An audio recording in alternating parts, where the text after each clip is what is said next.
welcome to another episode of Bad Ideas, the show where we look at misfires, mistakes, and miscalculations from all throughout history. I'm Tony Southcott. And I'm Albert Berg, and the episode is brought to you today by our featured patron, Lindsay. Lindsay, you're awesome. Thanks for being a patron. Thank you for being a longtime patron, too. This week we are talking about the Osborne Company and the Osborne Effect. Have you heard of the Osborne Effect, Tony? I have not, actually. Okay, well, we're going back to like the early 1980s with this episode, and the Osborne Corporation had the Osborne One. And the Osborne One is what was called, in the parlance of the day, a luggable computer. Luggable is a great term for this. I've seen them at garage sales before, and I almost picked it up just because it's like little tiny 4-inch screen, giant keyboard, probably like 60 pounds. It was a monster. So the form factor of the luggable computer, for those of you who aren't picturing this in your head, is imagine like a full-size computer tower, right? Like the box that is your computer that's not the monitor part. Imagine that with the handle on the top, and then the front of it like folds off, and inside of it is a screen and like a floppy disk drive, and then the part that folded off is the keyboard. That's what a luggable computer was, and it was what we had before we had laptops. When people wanted to make computers portable, we didn't have anywhere near the technology shrinkage to be able to put it in like a flat form factor, so we had these giant things that you would just kind of put in your car trunk and maybe take to your hotel if you were a salesman or someone who was tripping around the world and could afford to have one of these sort of weird things to write on maybe. They were really interesting artifact of the time. They were also sometimes called lunchbox computers. That is quite the lunch. Like, you could bring a full-on feast. Yeah. And the Osborne One was actually doing really well as a product. It had taken over the market because it had great quality and a real low price. At the time, computers were super expensive, so this thing was retailing at around $1,700, and that was at the low end of the price scale, and it came bundled with a bunch of software. Now, today, coming bundled with software is sort of a curse, right? We've got the bloatware, and that's annoying, and nobody likes to have like, oh, they installed Candy Crush on my computer. That's wonderful.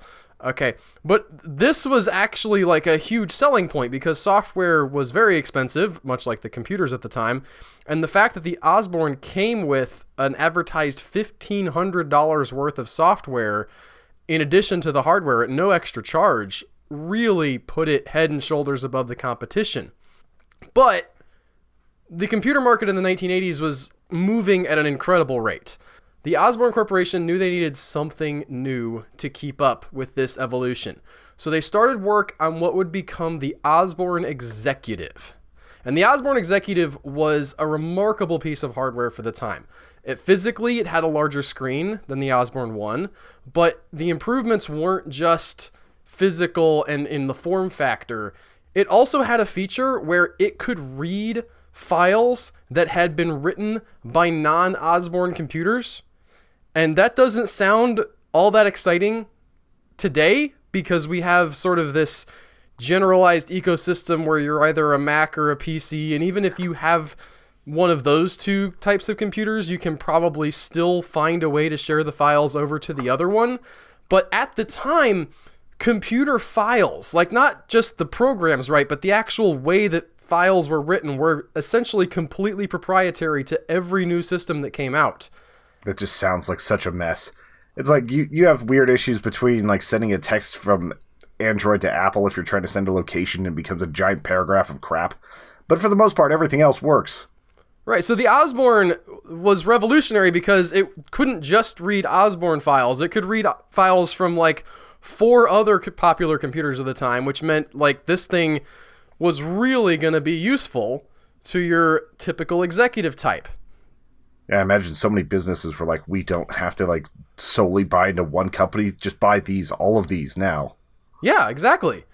The other thing that made this computer special was that it could emulate several different brands of what were called terminals at the time. Now, this was before the internet happened, but there were networks, let's say, of computers that you could dial into from what would essentially just be a monitor and a keyboard, and then you would stream their information to your computer. To use the terminology of today, they didn't call it streaming back then, but that's essentially what it was. And so the Osborne could emulate one of these terminal things and hook up to what was somewhat like an early version of the internet. So it was like just a telnet thing, just send like the basic data, probably computer to computer directly. It would be more like you have a centralized big computer that can do big computing, and you just send keystrokes to it and it sends back what letters should be displayed on the screen. Oh, I see what you're saying now. So you don't have any localized computer hardware. It's all offloaded off screen in the centralized location. It was, again, to use a modern term that I don't think was around at the time, it was computing in the cloud. So the Osborne Executive was clearly an upgrade over the Osborne 1. But it's important to remember that at the time that they were developing this, the founder of this company, Adam Osborne, wasn't trying to pitch it as a replacement.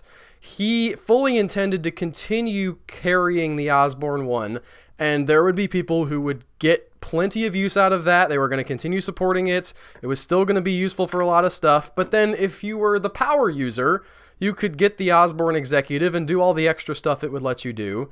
But even with this in mind, Adam Osborne knew that he needed to manage this launch very carefully. So in the months leading up to the release of the Osborne Executive, Adam Osborne starts giving interviews to reporters and talking about the great new computer that they have coming called the Osborne Executive. And he says to these reporters at the time, listen, it's not coming out till later. It's going to come out in the late spring. He's sort of giving these in the early part of the year, letting people get in on the scoop, but asking them, hey, can you keep this under wraps until the computer is actually about to come out so that we can have this big push of media? And that was a good idea. Yeah, it's like you've got to manage that hype so carefully whenever you're still trying to sell the old thing. And this is what happened. Someone let the cat out of the bag. More than a month before the Osborne Executive was going to hit store shelves, the store owners found out through the grapevine that the Osborne Executive was coming and immediately stopped ordering the Osborne 1. They just let that shelf space expire because they said, listen, Osborne Executive coming down the pike, gonna be better, gonna be bigger, gonna be more expensive. We want it. We want to have room for it. That's gonna be our new top of the line luggable computer. And the revenue stream from the Osborne 1 just completely dries up.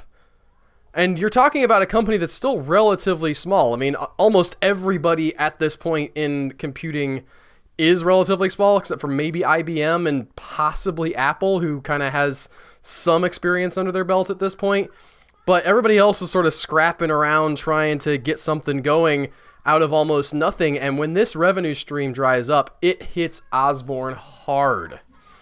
And it hits them hard enough that by the time the Osborne Executive comes out, they are in some serious financial trouble. And that is where the story typically ends, Tony. This is the popular version of the story of something called the Osborne Effect, which is, in essence, don't announce your new released hardware way too early, because if you do, people will stop being excited about the old hardware and you won't be able to sell any of that. And once the new hardware gets there, they'll be disappointed and you will have shot yourself in the foot. However, as often happens when we're researching these bad ideas, I found that there's more to it than that. That's not actually the end of the story, because there's a reason that the Osborne Executive, when it did come out, actually didn't capture the part of the market that they thought it would. I mean, remember, all of these guys got excited about the Osborne Executive. They said, hey, look, the Osborne 1 we're getting rid of. Osborne has a real tough time for like a month. And then eventually the Osborne Executive comes out. That should have been, okay, fine, we can breathe now. People are buying the Osborne Executive. but they didn't. So why didn't they buy the executive whenever like the other model came out? It's like you only had a month lag time. It would suck to lose your revenues, but why did they hate on the new model? Well, it turns out Osborne hit something called competition, Tony. Osborne had been the budget leader in the luggable computer world, but just as they're releasing the Osborne Executive, there's a new computer company that shows up on the scene called K-Pro.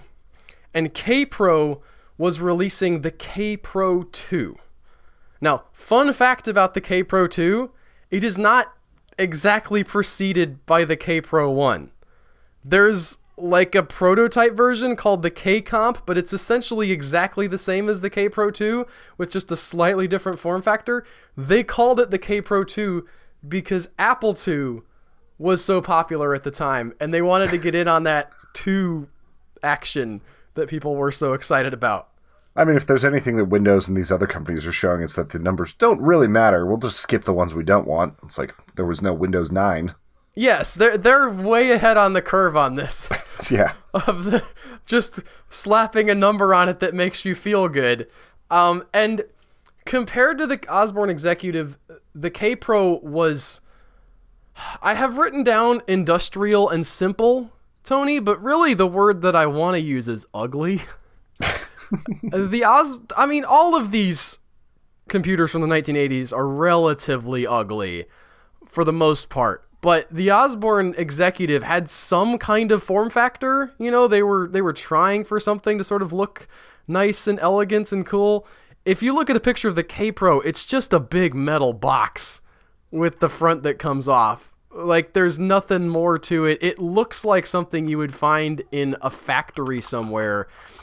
And honestly, I think that kind of became part of its appeal. There was this perception that it was more durable, and if you're going to have a computer that you're toting around with you and, you know, putting in the trunk of your car or carrying on a plane, you don't want to be worried that it's going to break if somebody throws it weird. And so the K-Pro has the leg up there. Yeah, I just Googled it, and it looks kind of like a Fallout terminal type computer. It's sturdy, it's simple, it's like alternative to like modern history, all sorts of other stuff. This is a complete sidebar, but yes, there's a subreddit about like old computers that I really enjoy.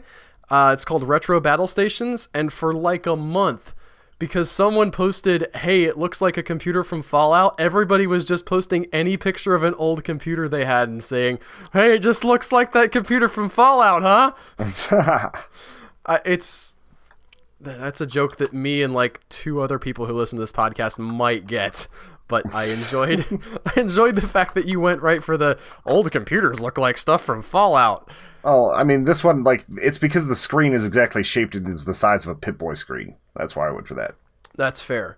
The other thing that the K-Pro had over the Osborne 1 and Executive was that its screen was bigger. The Osborne 1 had a 5-inch screen, and the Osborne Executive had upgraded to a 7-inch screen.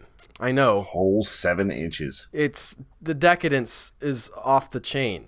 I mean, if we're comparing it to last week's episode, like 5 to 7 inches can make a difference.